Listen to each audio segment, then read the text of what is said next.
തൊഴിലുറപ്പ് പദ്ധതിയിൽ അനുവദിച്ച തൊഴിൽ ദിനങ്ങൾ അടുത്ത മാസം തീരാനിരിക്കെ കേന്ദ്രം തൊഴിൽ ദിനങ്ങൾ വർദ്ധിപ്പിച്ചില്ലെങ്കിൽ 6 മാസത്തെ വേതനം കേരളത്തിന് ഈ വർഷം ലഭിക്കില്ലെന്നാണ് സൂചന. അടുത്ത സാമ്പത്തിക വർഷത്തെ കൂലിയിലും കുറവ് വന്നേക്കും. ഇപ്പോൾ ദിവസവേതനം 369 രൂപയാണ്. കഴിഞ്ഞ വർഷത്തിന് മുൻപ് വരെ നൽകുന്ന തൊഴിൽ ദിനത്തിന് ആനുപാതികമായി പിന്നീട് ലേബർ ബജറ്റ് ഉയർത്തി കൂലി അനുവദിക്കുമായിരുന്നു. എന്നാൽ കഴിഞ്ഞ വർഷം അനുവദിച്ച തൊഴിൽ ദിനങ്ങളിൽ അധികമായി നൽകിയവയ്ക്കുള്ള കൂലി ഈ വർഷമാണ് നൽകിയത്. ഇത്തവണയും ലേബർ ബജറ്റ് ഉയർത്തിയില്ലെങ്കിൽ തൊഴിൽ ദിനങ്ങളുടെ എണ്ണം ഇടിയും. തൊഴിൽ ദിനത്തിന് ആനുപാതികമായി ലേബർ ബജറ്റ് ഉയർത്തുന്ന പദ്ധതിയാണ് ഇത്തവണ തെറ്റിച്ചിരിക്കുന്നത്. തൊഴിലുറപ്പ് പദ്ധതി നിർമ്മാണം വിലയിരുത്താനുള്ള കേന്ദ്ര കമ്മീഷന്റെ യോഗം അടുത്തയാഴ്ച നടക്കാനിരിക്കെയാണ് ഈ യോഗത്തിൽ ലേബർ ബജറ്റ് ഉയർത്തണമെന്ന ആവശ്യം സംസ്ഥാന പ്രതിനിധികൾ ഉയർത്തുമെന്നാണ് അറിയുന്നത്.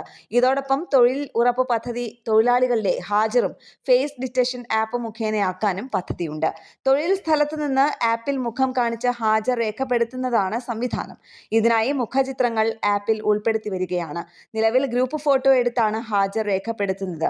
ആൾമാറാട്ടം ഒഴിവാക്കുന്നതിനാണ് ഫേസ് ആപ്പ് ഉപയോഗിക്കുന്നതെന്നാണ് വിവരം. ന്യൂസ് ഡെസ്ക് കേരള പ്രണാമം.